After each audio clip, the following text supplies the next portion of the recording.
Hi, good afternoon, and welcome to this interview of Ezio Manzini.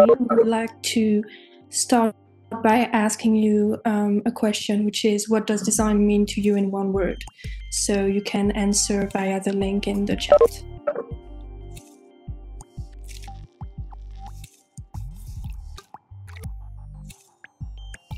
Good afternoon and welcome to the World Design Policy Conference. Today we welcome Ezio Manzini, who is an international design theorist. Presently, he is a distinguished professor of design for social innovation at the Elisava School of Design and Engineering in Barcelona, and he's also an honorary professor at the Polytechnic of Milano. Good afternoon, Ezio. Are you there? Hello? Yes, good afternoon, Ezio. Good afternoon. Good afternoon. Could you briefly tell us what your research is about? Oh, yes. Presently, I'm working mainly on the crossroad in between design and social innovation. But in my case, this comes from a very long story about design and ecology that became design and sustainability, and that became social sustainability, and now is mainly focused on the social change for sustainability and resilience. Okay. Concerning the concept of democracy, since this conference is also about that, you say in one of your texts that democracy is an ecosystem of interactions. Could you explain this, please? Yes, and I thank you for this question because, of course, I am a designer and I want to talk by the point of view of design, not simply as a normal citizen as I am. But to talk about design and democracy, given that democracy is one of those terms that is very rich, but exactly because it's very rich, it's also in some way ambiguous, can be interpreted in many different ways. It's important to say a few words to give the profile of what personally, when I will talk about design and democracy, I mean for democracy. So that definition of using the term ecosystem to talk about the democracy has several motivations. The first one is to avoid the risk of reduce the notion and the practice of democracy to the fact that people time by time vote. Voting is for sure a very important part of democracy, but democracy is much more than simply voting. Democracy is a kind of atmosphere, a kind of environment in which, first of all, different ideas, different opinions, different values can coexist. So this is the basis of democracy. An environment with these ideas can compete, can collaborate, and at a certain point they have also to arrive to get some shared result.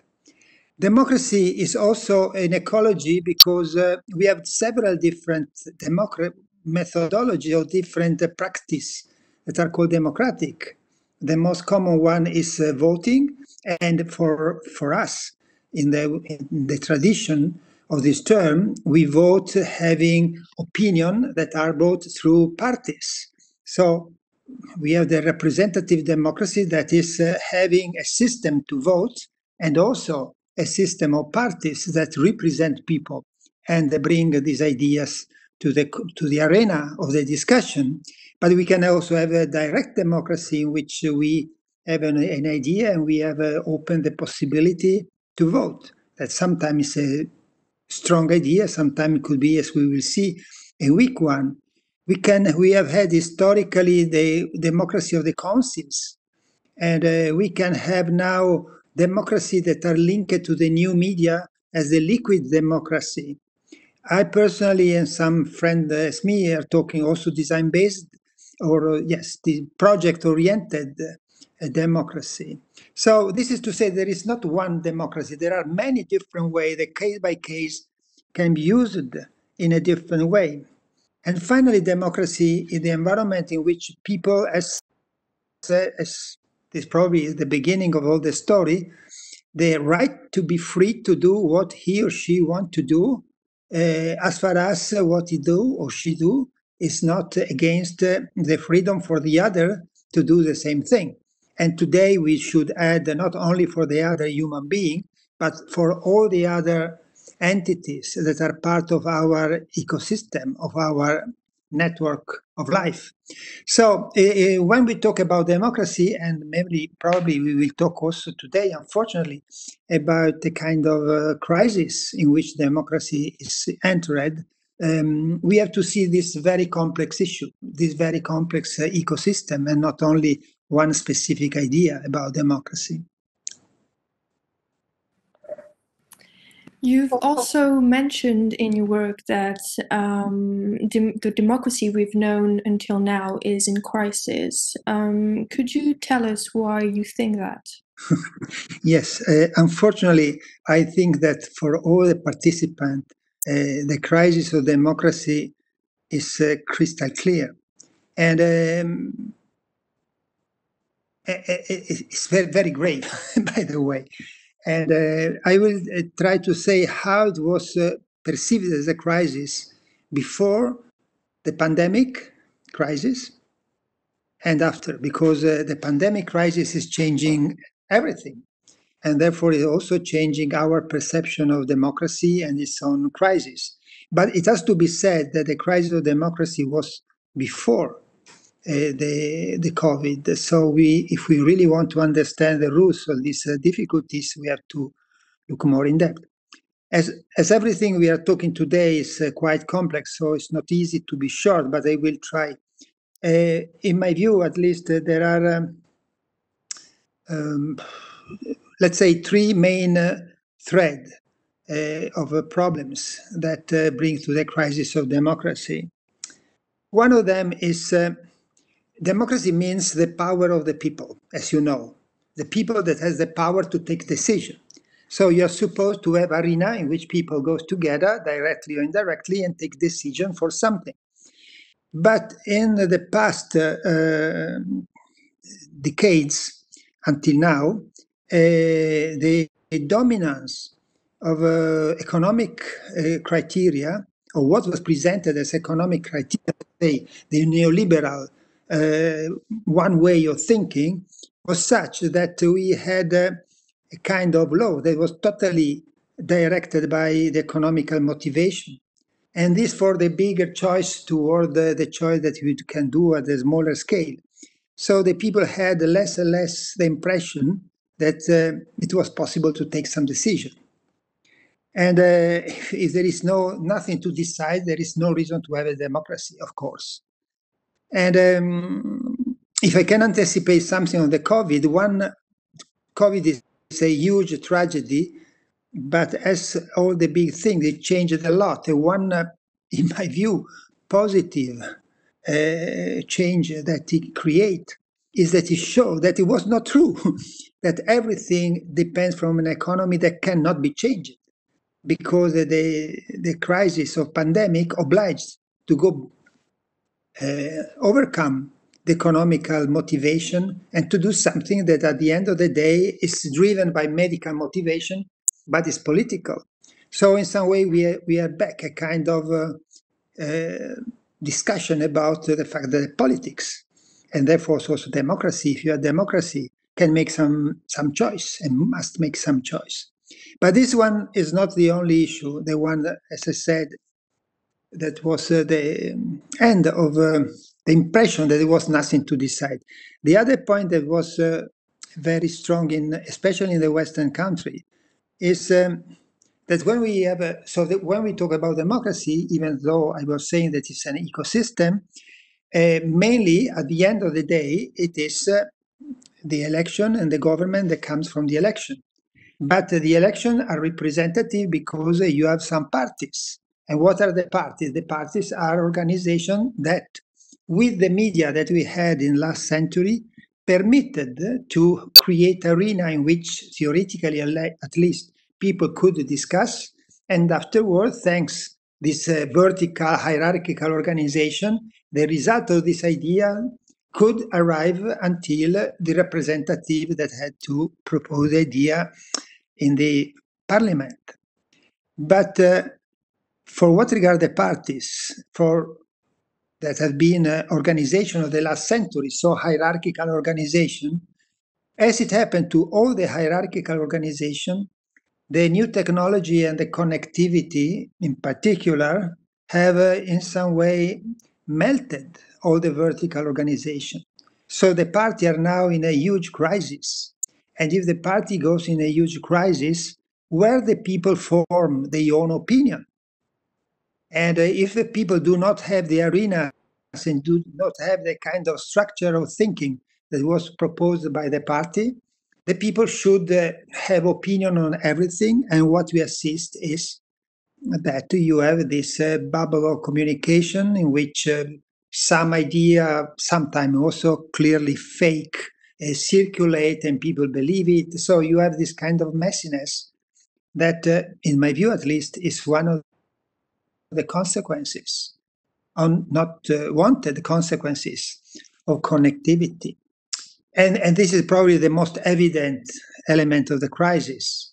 Finally, there is another issue that democracy, even when it works, at best, is very complicated way of governing. It's take time. It is contradictory. It arrives to decision in difficulties, but for somebody and for me, and I hope for everybody here, is the best way to take decision, even though it's not so effective in a kind of economical term, economic in terms of time.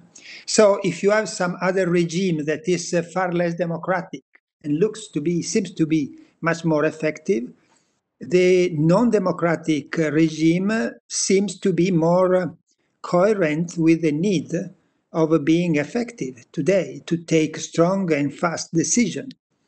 Now, I will not go on. I have my opinion, as you have understood.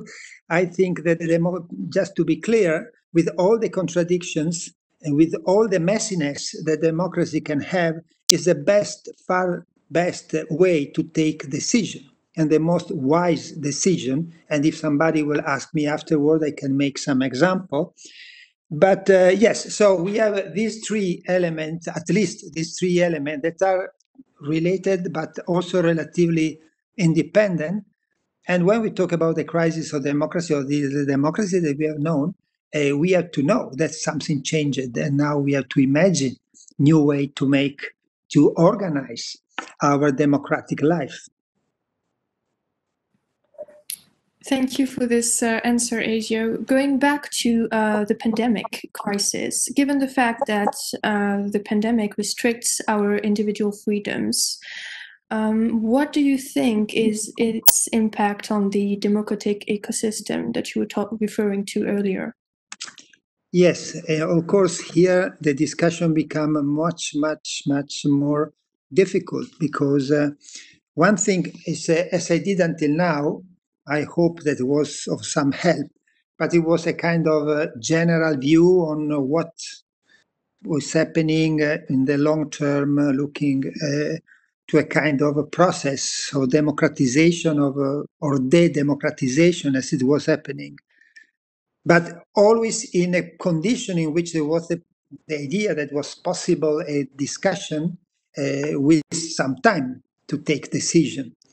Of course, in the moment in which we have a pandemic, some decisions have to be taken very quickly. And therefore here there is for sure a kind of friction in between what are the idea of democracy in the normal condition and what are the idea of democracy when something has to be done in non-democratic, necessarily in non-democratic way. It's so much that, for instance, in the Italian constitution, that is one of the best of constitution, is very considered a very wise way to be democratic, but in any case is foreseen that there could be moment in which you have not to follow all the steps of the normal democracy. So I am one, and I hope that many of you or all of you are convinced that we are really in a tragedy in this moment. And so I understand that we have also not to follow all the steps of the democracy. What can do? It's not up to me as a designer to say if what has been done is correct or not. I would say, but maybe we can go back on this point later when we really talk about design. As a citizen, as a designer, at a certain point, I have to believe to my government and to the scientists that say to the government what to do, and to try to make it clear for myself and for the others as a human being and also as a designer.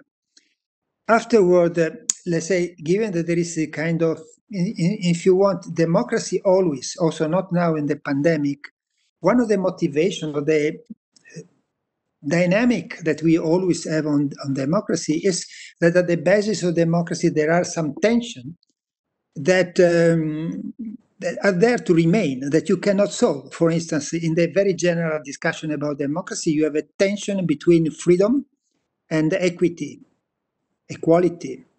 Because if you have too much freedom, in some way you are against having an equal condition for everybody. And if you are too much for equal condition for everybody, you are reducing the individual freedom. And somebody says that this is a problem. Somebody says, yes, it's a problem, but it's probably also what makes democracy so dynamic, so capable to adapt, because these two elements create a tension. And this tension is what created case by case a new condition. So in the case of a pandemic, there is a very similar tension between freedom and in this case is not so much equality, but it's the common goods for all the society. And we have now to find a different equilibrium that is the one that is coherent with what we have to do today.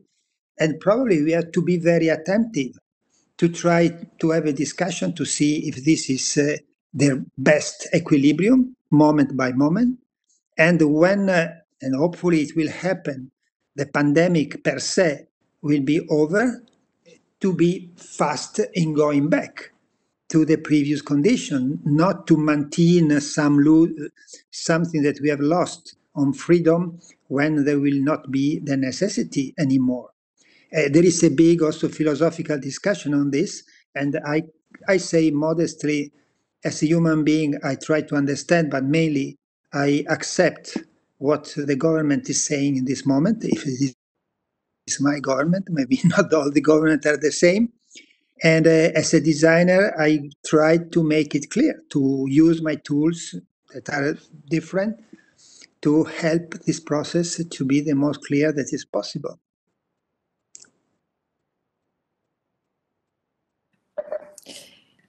So moving on to the link between design and democracy, now that we've done this introduction on democracy itself, could you give examples of how the development of democratic forms has involved design over time? That is to say, could you explain the different ways in which design can support democracy?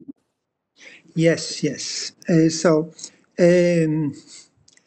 Given that democracy is a very complex and articulate concept, I was talking about ecosystem, also design today, probably always, but today more than always, can express itself in many different ways.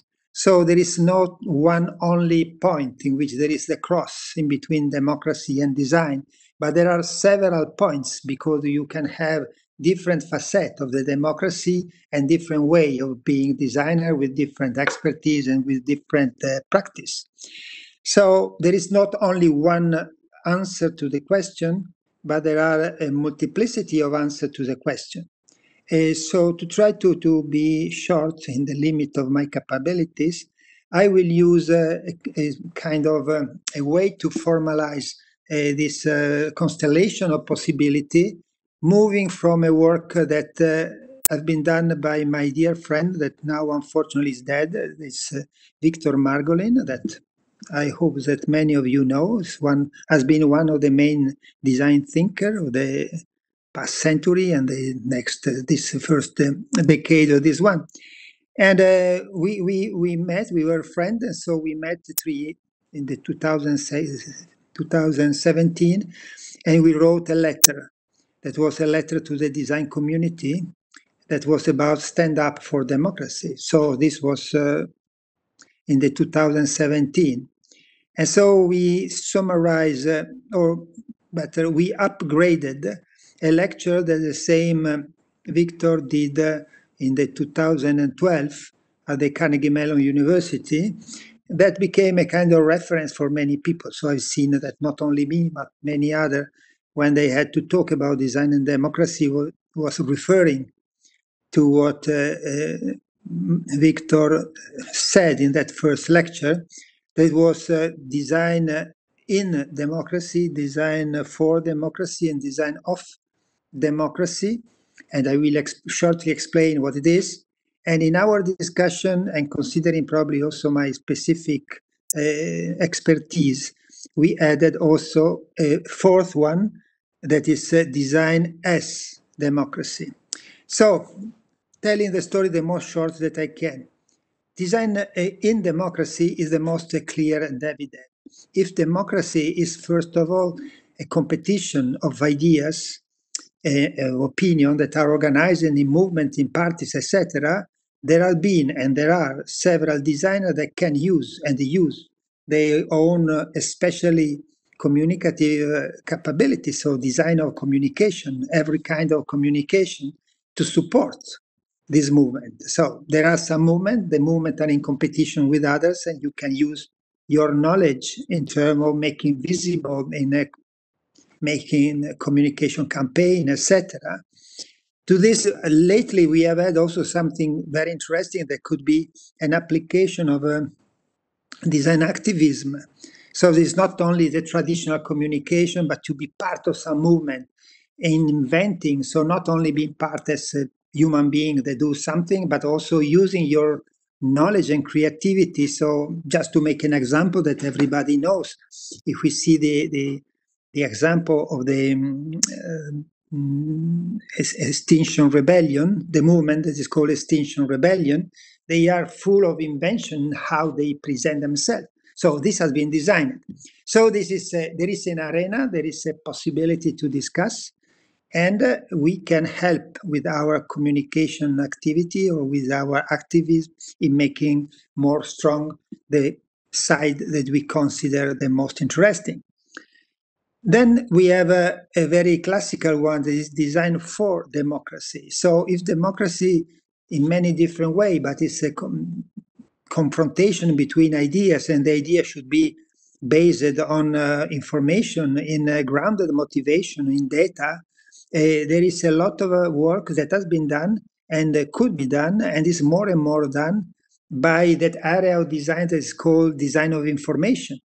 So if design for information is to use our design tool to make more clear how some complex system work, if we want that people create their own opinion in a more solid way, the work that designer can do to make this complex system more visible, more tangible, more transparent could be very, very important. And as a matter of fact, there are more and more colleagues that work as a designer of information in this direction.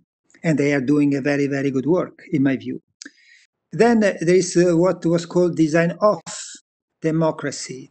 What does it mean? It means that democracy is also a kind of organism that is more than an organism, an ecosystem in which you have sub-organisms that are the parties, that are the different kind of institutions with their own different branches, and they have to work. And the good democracy is a democracy where all this institution works well. And therefore, the design in particular, this service design and design, strategic design, could play a very important role to work with this political and institutional organization. And I know around the world that there are, I don't know, for instance, in Milano, we have a design for policy lab, but also in many other places. I know very well the one in Copenhagen, there was a Mind Lab. But I quote these tools because I have had I am familiar with, but I'm sure that everywhere there are group of designers that are working with the political organization, institutional organization, to try to improve the procedure, the way in which they present themselves, the way in which they work. So in some way to smooth the democratic activity, because the different organizations that participate to this democratic arena are performing better. And then we added what we call design as democracy. And this is a little bit more complex. Maybe I can come back afterwards, but to tell in a few words is in the society, the democratic activity that altogether generate some result can also come from social movement or social organization or people that try to make happen something. And all what we call the transformative social innovation has been a group of people that organize themselves to get some results. And in my view, and in our view, with Victor and after with many other people that share the same idea, also these activities that we call grassroots social innovation, also not so grassroots in any case, innovations that are capable to propose to the discussion of the other some solution, some new way of doing things, have to be put inside this ecosystem of democracy. Maybe I can make some example later. So I think that I stop here for this question and we can move on. Thank you very much, Ezio. Going back to what you said earlier, you were saying that we are facing a democratic crisis, and you actually give a solution to it in your research.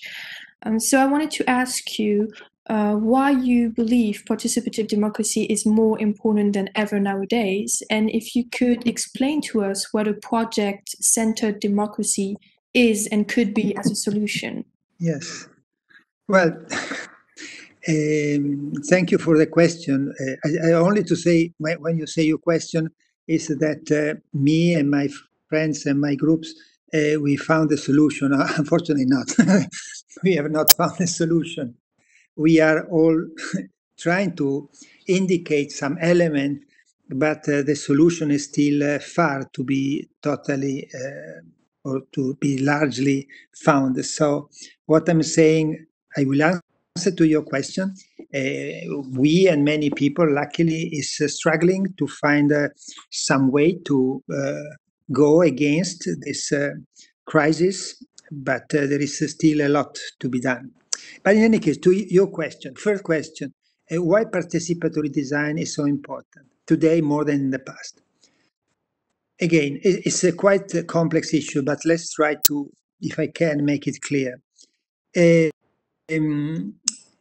What is a participatory democracy? Okay, you know what it is. It's the possibility to create arenas in which different kind of people, different kind of stakeholder, normally said, have the possibility to have a discussion that brings to take a decision, and the decision will have to be put in practice by who are the power to do it.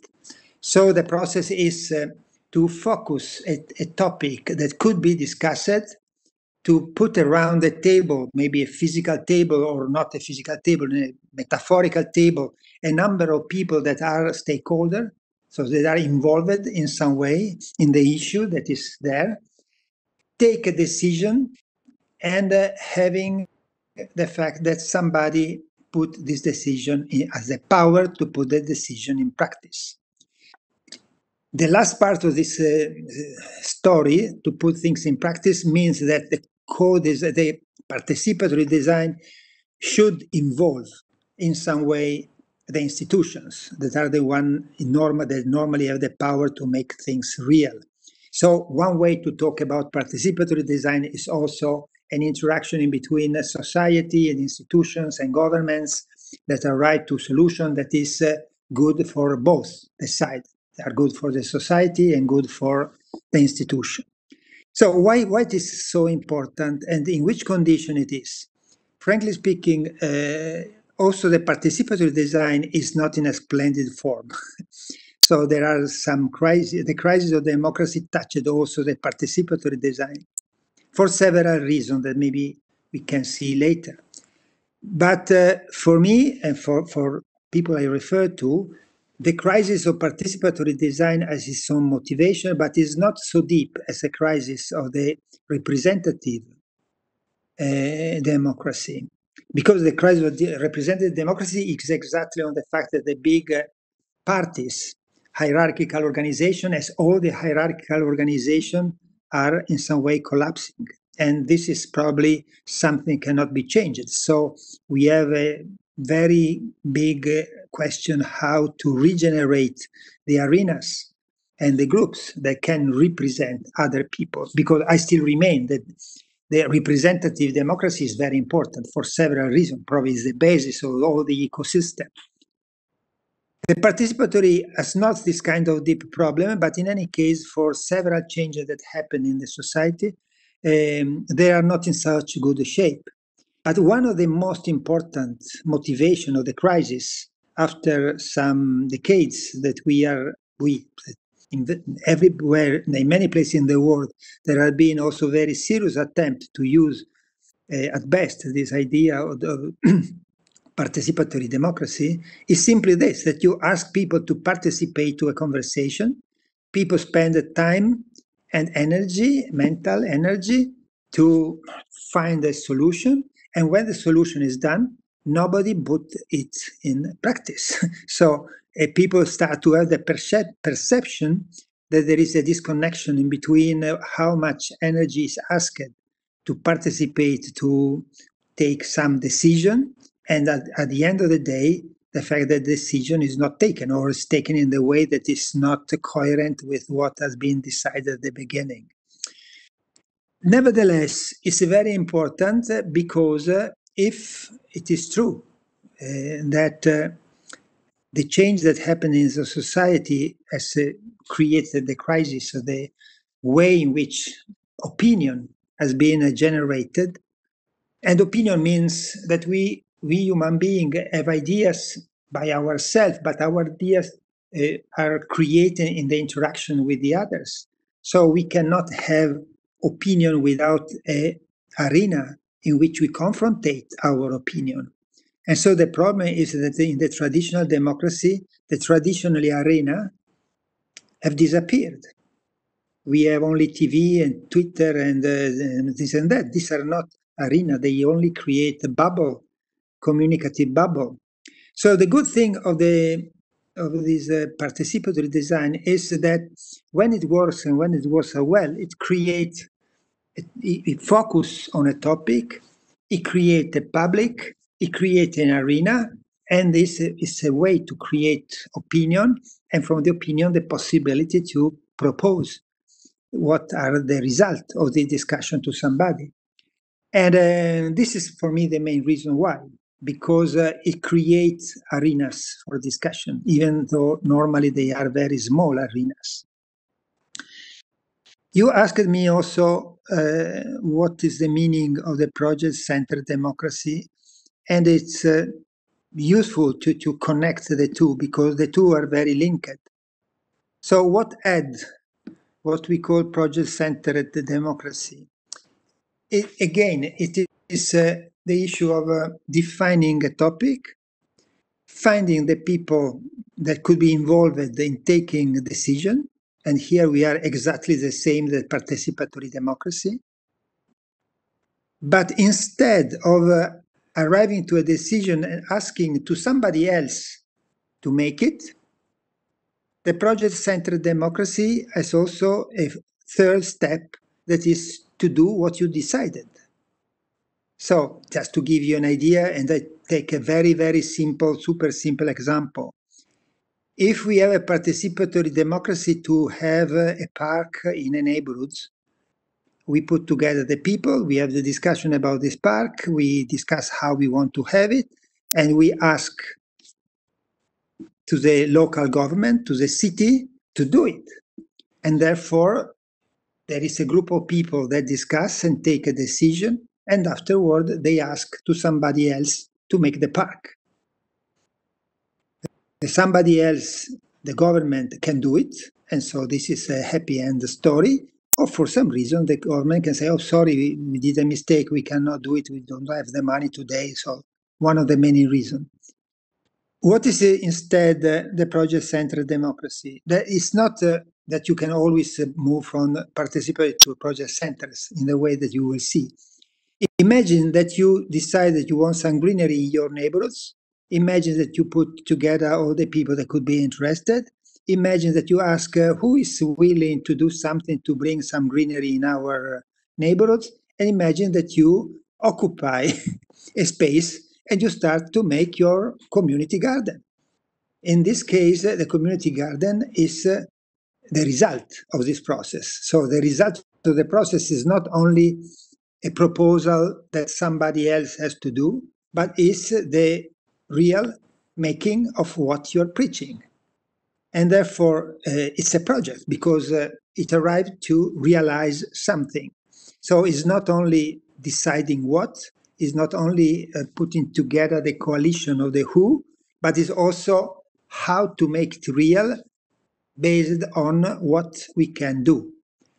Nowadays, if we take this example of the community gardens, it is so simple, so clear, things can change depending on the time. So when they start a community garden 30 and more years ago in New York, for instance, the group was done only of neighborhoods, and who did the job was a kind of guerrilla gardening was called, and they was breaking the law, and they had to fight against the police. Luckily, some decades after, you have a community garden that can be done with the consensus and also the support of the city. So the city, after 30 years, no, before than 30 years, but after some decades, understood that those people that was willing to organize a park were doing a very good work, not only for themselves, but for the city. And so the city now have special normative that help the community garden to exist. So today is still a project-based, but including also the institution. And maybe I stop here, but I can give a much more example of how something can start from a small group, make some kind of prototype, in some lucky case to be recognized, and at a certain point to become a policy of the city, and maybe also you can have people voting for it. Yes, I will tell one example because we are probably many of you knows that in Paris, the last campaign for the mayor that has been won by Anne Hidalgo had one main claim that was the 15-minute city, la cité du quart d'heure. The 15-minute city, I think that is sufficiently clear also for who have never heard this term, is to change the city in the way that everything that you need is at 15 minutes, less than 15 minutes walk from home. And she has been voted and she has been elected with this slogan. Well, this, in my view, is a very good example of how this ecosystem can work when it works well, because you can be sure that if somebody wake up, the mayor wake up in the morning and say, you know what, I want to do the 15-minute city and propose to the population, people will not have understood. So it's not an idea that can only come from the top as a decision. The possibility in Paris, as it could be in Barcelona, as could be in Milano, as could be in Copenhagen, of this kind of slogan and being voted by the people is because there have been decades of grassroots activities. Because a 15-minute city is only doable if you have a lot of people that participate, a lot of people that understand the value of this solution. So I use this example just to say that there could be an interesting interplay in between group of people that do something because they think that is good. If they have a certain success and recognition, they can grow, and maybe the politician can recognize that what they are doing is very good, and maybe they can also pose it as a question to the overall population in a normal representative of maybe also a referendum. Sometimes we had a referendum in which everybody can vote. And this is, in my view, an example, as I said, of interplay between the different kind of democracy that we can have in a democratic ecosystem. Thank you very much, Ezio. So to conclude this very interesting interview, we have 5 minutes left. Could you tell us how the role of design in democracy is changing in this post-pandemic phase, and what, in your view, is most important and urgent to do? Yes, probably we anticipate a little bit before. So the pandemic. So first of all, there is a very delicate issue about pandemic, and it's not an issue about design as such. It's a political, moral, ethical issue, medical issue that is not me to discuss in which way. But for sure, there is a tension in between the individual freedom and the medical choices that become also political choices for everybody. What we can do, as I said before, we can to be very attentive, not that this imbalance in between the two is used for some reason that goes beyond the pandemic. And this is, who knows it. We have to be very attentive. But I think nobody can say exactly what it is, because as we see, looking at the TV every day, nobody knows at the end of the day. As human being, again, we have to be very attentive that this imbalance in which we accept to have a reduction in our individual freedom is only transitory. So to be very attentive that this will not become the new normality. And this is, again, not only an issue for designers, this is an issue for everybody in our political action in the society. As designer in this new situation, in my view, it's practically the same that I said before for democracy. So we can use our communication tool to work in this difficult moment, helping in making clear the position. So, for instance, for me, is to make clear that we need to use a mask, we need to wash our hands, we need physical distancing, etc.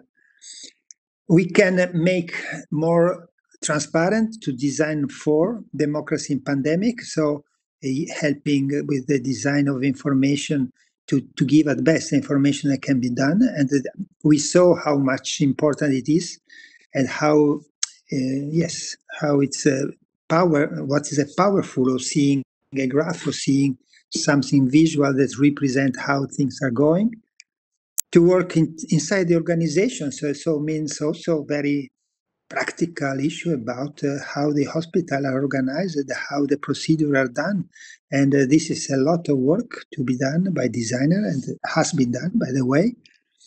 And the design as democracy is to recognize how people started to reorganize some element of what is called the micro-sociality that, I don't know, we have not discussed about it, but when normally said what are some elements that appear in the behavioral change in this past months, has been the rediscovery of people of the importance of being nearby. So, for instance, for what regards my group, we are working on the notion of proximity and how we can develop an idea of proximity that create a sense of physical proximity. So when you want to exchange care, but also the psychological proximity and how proximity can be based also on some digital devices. So how you can balance the digital and the physical presence and how this can be used in the different moment of a pandemic. So, for instance, to work to develop an idea of proximity that could remain as also as a value after the end of the pandemic. I will not say that it's more important than the others, but at least it's more important than the other for me because it's the one in which me and the group that I participate with have more competencies.